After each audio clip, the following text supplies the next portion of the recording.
Break के बाद आपका खैर मकदम है। मुल्क में कोरोना की रफ्तार तेज है। हालांकि गुज़िश्ता कुछ दिनों के मुकाबले आज कोरोना के नए मामलों में कदरे कमी दर्ज की गई है। वजारत सेहत व खानदानी बहबूद के जरिए जारी करदा आदादोशुमार के मुताबिक पिछले 24 घंटों में 83,809 नए मामले रोशनी में आए हैं। इस तरह मुल्क में कोरोना मुतासरीन की मजमूई तादाद 49,30,237 हो गई है।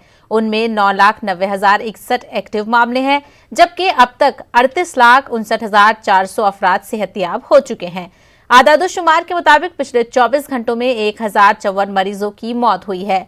मुल्क में कोरोना से अब तक 80,776 मरीजों की कोरोना से मौत हो चुकी है।